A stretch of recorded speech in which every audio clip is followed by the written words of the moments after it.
Have you gone berserk? Can't you see that that man is a myth? Don't worry, sir. Well, Henley, I've always trusted your judgment before, but haven't you taken a giant leap away from your good senses?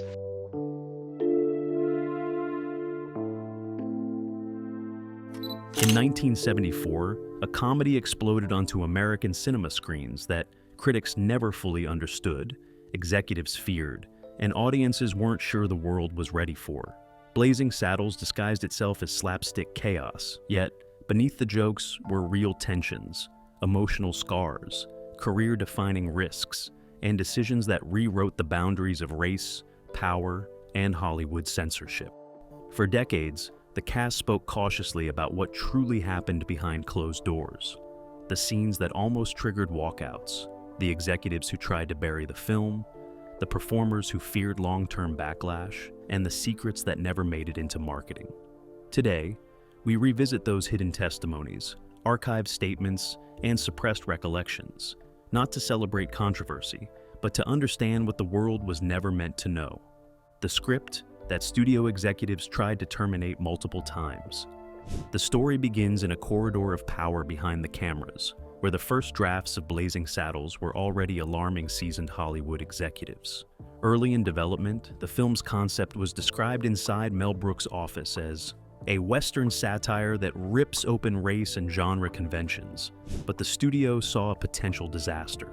According to production commentary, executives were so uncertain of the film's reception that one head of distribution allegedly recommended dumping the project and taking a loss rather than face career-destroying embarrassment. The script's chaotic energy, the overt use of racial language, and the audacious tone unsettled the boardroom. Writers were told, "Please do not write a polite script," as Brooks remarked in one interview, meaning the film would deliberately push boundaries. As table reads progressed, senior producers privately raised objections. Jokes that seemed too raw, characters that blurred hero and villain traditionally, and a storyline that questioned the very myth of the Old West. One Warner Brothers memo referenced public stability concerns tied to racial themes. The cast and crew learned early that this was no conventional comedy. They had to navigate a film whose survival hinged on convincing executives, surviving test screenings, and crossing a cultural line the studio deemed perilous. In the end, a studio president insisted on a limited release in New York, Chicago, and Los Angeles as a litmus test. If it failed, the film could be quietly buried. That unresolved tension, the script teetering between release and cancellation, cast a long shadow among the cast. They knew they were making something that, if it failed, could cost more than box office dollars. They faced reputational risk. In many ways, the film's release became a gamble, one that the cast would only fully understand much later. Leads were warned they might never work in Hollywood again. When lead actors signed on for the project, they stepped into more than a Western spoof. They entered a career risk arena. Cleveland Little as Sheriff Bart and Gene Wilder as the Waco Kid joined a production that studio executives described behind closed doors as unreleasable if it flopped. During pre-production, private phone calls and contract risk meetings revealed that some studio advisors believed this film could stain a performer's reputation beyond recovery. Little, an African-American actor stepping into a sheriff role in a Western, traditionally white and heroic, faced amplified professional risk. The studio's concern wasn't only box office, it was backlash, typecasting, and the potential of being blacklisted, ironically, from mainstream roles for being too controversial. Cast members recalled the mood on set, a mix of excitement and caution, performance, and self-protective posture. Gene Wilder, joining as the drunken gunslinger, knew the film's irreverence might alienate some industry insiders. Yet he also sensed the historic opportunity. Behind the facade of slapstick, there was a chance to be part of something that would break molds. The psychological pressure manifested in small ways: nightly conversations about backlash, nuanced decisions on how to deliver lines, and private acknowledgments of what this might cost us. One veteran crew member later noted that the atmosphere felt more like a tribunal than a comedy set. By the time filming wrapped, both leads understood they were part of a gamble, not just for the studio, but for their careers. Whether the film succeeded or failed did not only influence box office, it influenced how Hollywood would view them, and they were acutely aware of the stakes. Major roles were almost recast due to racial backlash concerns. The casting process for Blazing Saddles did not simply select actors, it skirted cultural minefields.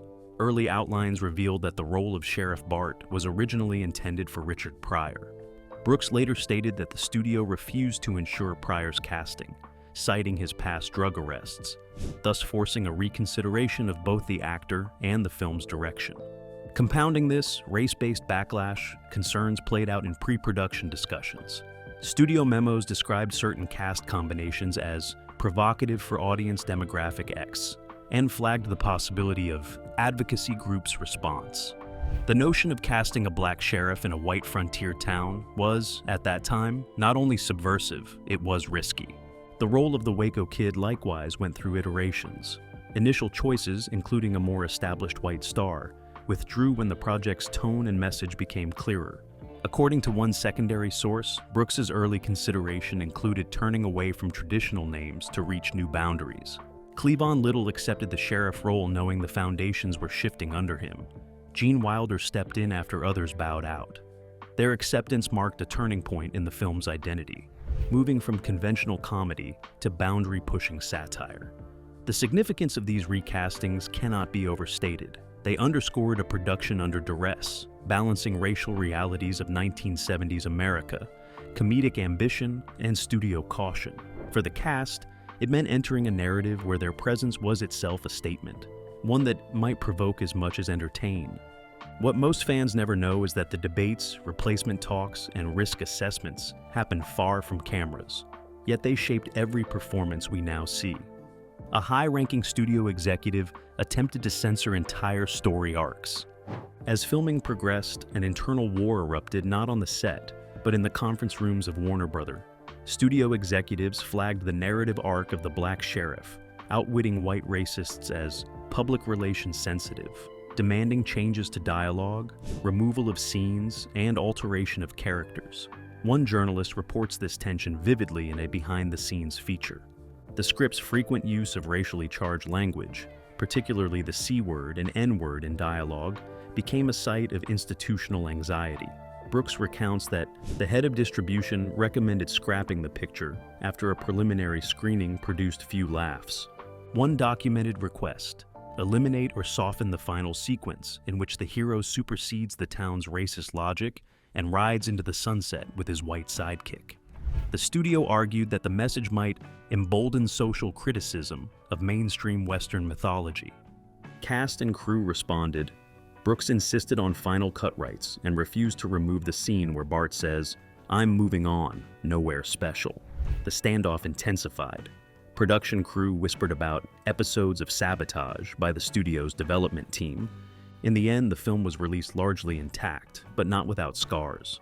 Some scenes were trimmed, marketing tried to emphasize slapstick over satire, and the cast often reported a quiet expectation of backlash. For viewers today, the joke lines might dominate, but behind each comedic beat, the battle over artistic integrity raged. These conflicts remain hidden from most who only see the finished film. The emotional toll of filming racially charged dialogue. On-set humor mingled with tension in the production of Blazing Saddles, especially during scenes with explicit racial language and confrontational moments. For actor Cleavon Little, the role of Sheriff Bart carried additional weight. In one interview, Brooks recalled checking with Little, Thou mid-shoot, "Is that pushing it? Too much?" And Little said, "No, it's perfect." Crew members later reported that fatigue set in during the long takes of racially infused dialogue.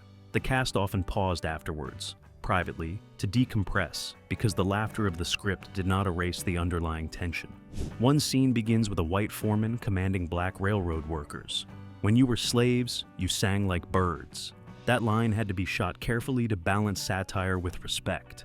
Madeline Kahn, cast as Lily von Stoop, recalled in an interview how auditioning involved a moment when Brooks asked her to straddle a chair like Marlene Dietrich. She reportedly objected. The anecdote highlights the intersection of humor, power, in one film. Beyond the scripted lines, multiple cast members described unrecorded off-camera talks about what this really means and whether they were complicit in satire or amplifying stereotypes. They convened late at night in trailers, away from production assistants, to agree on how to deliver lines. The emotional toll was real, being asked to speak bigotry for laughs, playing a character thrust into hate, and then returning each day to the set lights. Many described a quiet relief when filming wrapped, almost as if they had survived more than a comedy set. For fans, the visible jokes dominate memory. What is less visible is the cost behind them. These moments are part of the cast's hidden ledger. The lead actor was almost replaced after filming began. Production on the film began under a cloud of uncertainty, and early into principal photography, the lead role of the Waco Kid, originally cast with veteran actor Gig Young, an Oscar winner, started to unravel dramatically. Reports show that Young collapsed during his first scene, suffering what was later attributed to severe alcohol withdrawal. With the production clock turning, the director Mel Brooks was faced with a crucial decision. Either pause the shoot and risk budget overruns, or replace the actor midstream. The choice to bring in Gene Wilder was both opportunistic and tense. Wilder had previously turned down the role, but accepted the recasting under pressure. Brooks later recalled the chaotic transition as both miraculous and fraught with risk. The cast responded viscerally. Scene disruptions, rewrites, and morale dips were reported on set. For Cleavon Little, cast as Sheriff Bart, this change signaled that the production was living on the edge. He later noted that the shift made every actor aware they were making a film that might not survive its own making. As filming resumed, the tone changed. Wilder injected a wry energy into the role that balanced satire and vulnerability, but the behind-the-scenes stress remained. Some crew learned later that insurance negotiations had to be reopened, contracts renegotiated, and production schedules realigned. The near replacement underlines the depth of the gamble. This was not merely a comedy, but a production hanging by a thread. When the film finally succeeded, that success included the survival of a chaotic, near-disastrous shoot. For fans, the change in actor appears seamless, but the cast knew the switch nearly derailed everything. Multiple scenes were shot in secret without studio approval. Behind the laughter and gags, there lay a hidden layer of defiance. Several sequences in the film were reportedly shot without full approval of studio executives. According to production commentary, Brooks and his team deliberately filmed controversial scenes, ones heavy with racial language and satirical blowback, without making them visible to the higher-ups until a late rough cut.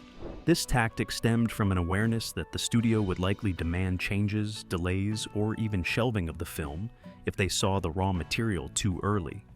One such scene involved the infamous use of the slur as an instrument of satire. Brooks would ask Cleavon Little, "Is this too far?" And Little would decide it was still necessary. The crew had to build sets, conduct takes, and hide footage until they had leverage. Camera logs show hours of takes labeled alternate take suppression draft in internal documentation. While those logs are not publicly released, production insiders have referenced them in interviews. The effect on cast and crew was subtle yet deep, a sense of working on two levels, the polished on-camera performance and the covert production fight. Extras recall being briefed to act normal when executives passed by. Meanwhile, the main actors would shoot alternate takes in private. This clandestine production method amplifies how the film's finished form is the result of both artistic vision and tactical subversion. For fans, the seamless scene transitions hide a struggle. The cast and crew were not just performing, they were resisting. The studio may have provided the budget and access, but the film's core power came from acts of behind-the-scenes rebellion. Behind closed doors, the cast's private debate about moral responsibility. While audiences laughed at the surface level of the film, the cast engaged in serious ethical deliberations away from cameras. During rehearsal breaks and in trailers, actors discussed whether their satire risked reinforcing the very legacy of hate it sought to dismantle. Cleavon Little and Gene Wilder were, in multiple interviews, noted as reflecting on this duality. One anecdote recalls Little asking Wilder, "Are we mocking racism or hiding behind the audience's laughter?" The conversation shifted to whether the film's use of contemptible language, specifically racial slurs, would educate or normalize. Brooks encouraged the cast to push boundaries, but always asked, "If we cut this, does the joke still bite?" The debate included questions of audience comprehension. The cast worried that younger viewers might see Sheriff Bart's triumph and miss the deeper commentary on systemic prejudice. Madeline Kahn reportedly asked Brooks about how the film would age in changing times. These off-camera discussions shaped takes, delivery, and even the edit decisions. The cast insisted on maintaining certain tensions, such as the foreman's racially charged lines, because they believed the statement required discomfort. Those choices increased emotional load on actors and led to private reflection after shooting. For fans who view the film as pure comedy, this chapter reveals another dimension. The actors were aware of social responsibility, and they used their platform to provoke reflection, not just laughter. What appears as a gag may carry an internal contract of conscience. The movie premiered under security, precautions, and monitoring. The premiere of the film was anything but routine. Anticipating backlash, the studio implemented covert monitoring and security measures. According to production history, the world premiere took place at the Pickwick Drive-In Theater in Burbank, California, with invited guests on horseback, an atypical setting for a major studio release. The unusual format reflected the studio's uncertainty. This was not simply a film launch, but a test of public tolerance. Warner Brothers executives allegedly stationed staff in the surrounding concessions, tasked with reporting audience reaction, measuring tension, and readying for the possibility of walkouts or protests. Internal memos labeled the release Beta Test Risk Containment. These details surfaced in memoirs by crew members decades later. Cast members were briefed to stay in character during the premiere and avoid ad hoc interviews that might inflame criticism. Some reported hearing staff say, "If this fails, we bury it quietly." Brooks later commented that only at the screen test did the film's full force become apparent to the studio. For the audience inside the drive-in, the experience was surreal. The Western humor, racial gags, and fourth wall breaks all landed under the calm eye of a studio measuring more than laughs. They were measuring acceptance. The fact that the film passed this hidden test paved the way for its wider release. What fans seldom realize is that they were, in effect, part of an experiment. The cast knew this. Their performance carried the weight of that test. The premiere was not only a celebration, it was a high-stakes litmus test for a film that nearly did not see daylight. The film's real legacy was sealed in interviews, not box office numbers. While the film achieved remarkable box office success, its lasting power lies in what cast members revealed years later in interviews. On release, the film grossed over $119 million on a modest budget, but critics initially were mixed. It is in the decades that followed that the cast and crew's reflections rewrote the film's significance. Cleavon Little and Gene Wilder participated in retrospective discussions, acknowledging how the film became a cultural Rorschach. Fans laughed. Scholars debated. The cast weighed whether they inadvertently participated in reinforcing stereotypes. Madeline Kahn spoke in the 2004 anniversary edition about how the jokes landed differently as society changed. Archives of interviews show Brooks saying that the film would not be made today in the same way. The cast concurred that the film's edge required a social moment now gone. The legacy became less about the horse-punching, flatulence campfire scene, and more about the uncomfortable reflections on race, genre, and power it provoked. For the cast, this late-life reappraisal shaped how they viewed their own careers. They were no longer simply actors in a wildly funny film. They were participants in a messy, meaningful cultural artifact. This shift came via long-form interviews and documentaries, rather than box office posters. For fans, this chapter invites the question, do we value only the laughter or the afterglow of meaning? The cast's revelations changed the story of the film itself. And for many viewers, they changed what the film means. Cast members later revealed scenes they regretted participating in. In the years after the film's release, several cast members began speaking more openly about moments they wished they had handled differently. At the time of production, the cast was deeply committed to the idea that satire required discomfort. Yet, in retrospective interviews, Cleavon Little, Gene Wilder, and even Mel Brooks acknowledged that some scenes weighed heavily on them over time. Little once shared that although he fully supported the film's purpose, the repeated use of racial insults could drain him emotionally. He described going home some evenings feeling conflicted, because even though the scenes had artistic intention, the language carried a historical burden. Wilder echoed that sentiment, noting that some gags played harsher on screen than they felt on the page. Madeline Kahn, whose portrayal of Lily von Stupp earned acclaim, admitted that the hyper comedy surrounding her character occasionally felt at odds with her personal sensibilities.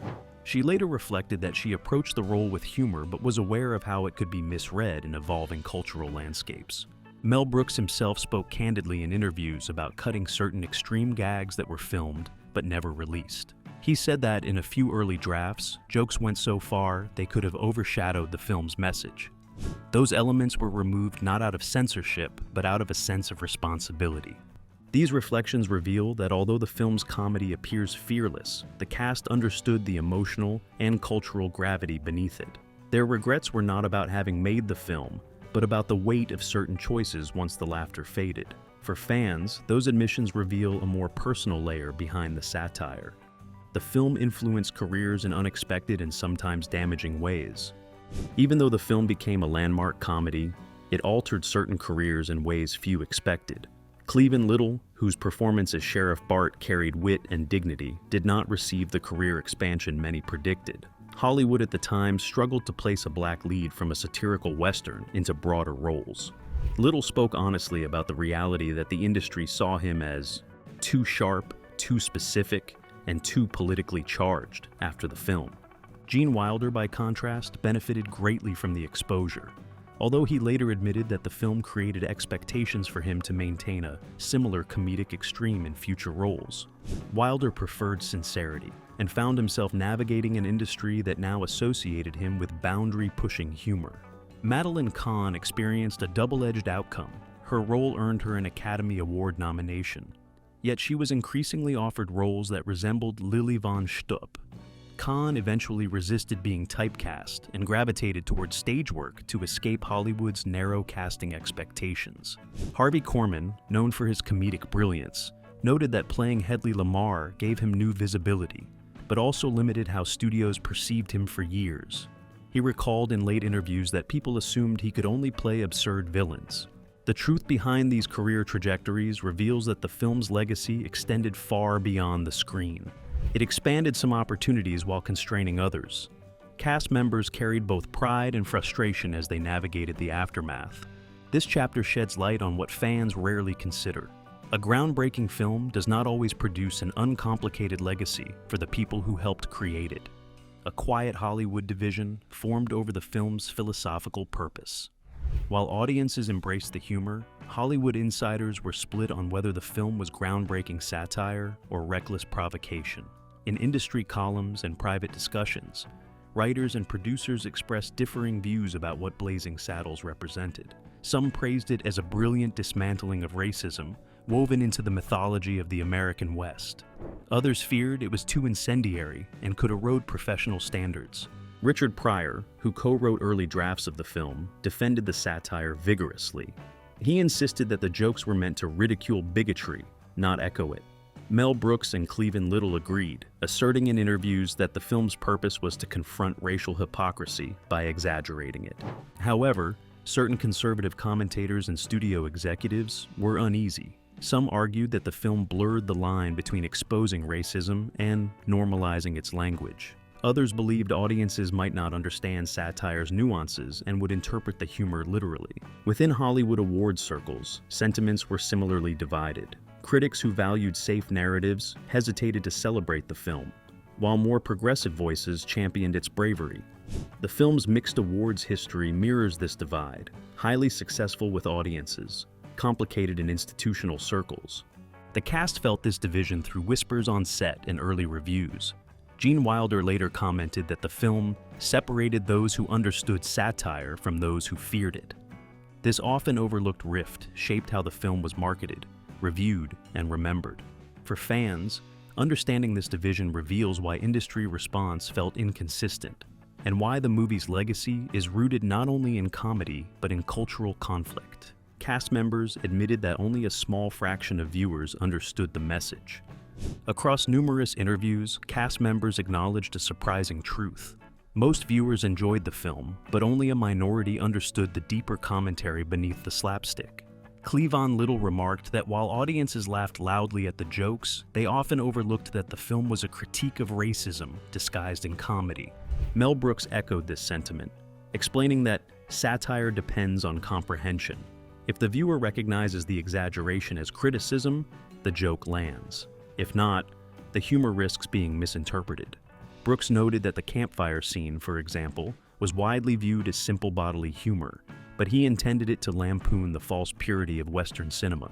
Gene Wilder shared that people came up to him praising scenes without realizing how much of the film challenged white-centered mythology of the Old West. He believed many viewers simply heard noise, not message.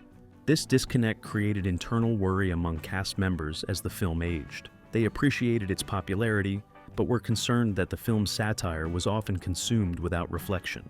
Over time, scholars and film theorists helped decode the film's hidden structure, establishing the deeper intentions the cast felt were overlooked. For fans, this chapter offers a new lens. The laughter was real, but so was the risk that the film's message might disappear beneath the humor. Final restoration and legacy. Universities, film theorists, and social historians step in. As decades passed, the film gained a second life through academic restoration and scholarly examination. Universities began screening Blazing Saddles not as a comedy, but as a cultural artifact. Professors used it to illustrate how satire confronts racial systems, challenges genre conventions, and exposes structural prejudice. Film theorists analyzed its unorthodox editing, chaotic narrative structure, and deliberate absurdism. Many noted that the film breaks the fourth wall to remind viewers that racism is an artificial construct, reinforced through cultural storytelling. Social historians added another layer, arguing that the film preserves a snapshot of 1970s America. It captures how artists grappled with racial tension, censorship struggles, and the boundaries of satire. These historical readings reframed the film as more than entertainment. It became a case study in cultural resistance. Cast members expressed gratitude that later generations were unpacking the film with intellectual rigor. Gene Wilder said in a retrospective clip that the film's longevity came from its truth hiding in joke form. This academic revival has preserved the film's legacy and ensured its message did not fade with time. Far removed from the chaotic production struggles, the film now sits in a unique position, both a beloved comedy and a subject of serious cultural study. When the credits rolled in 1974, most viewers left theaters laughing. Few left thinking, and almost none imagined the pressure, sacrifice, and emotional negotiations hidden behind that laughter. Decades later, the cast revealed a narrative not written in any screenplay, a story about risk, responsibility, courage, disagreement, and the fragile line between art and cultural hazard. What survived was not merely a comedy nor a scandal, but a cinematic experiment that dared to expose prejudice using the very tools that fueled it. Today, the testimonies echo louder than any punchline. The question is no longer whether Blazing Saddles was funny, it is whether society finally understands the warning disguised as comedy.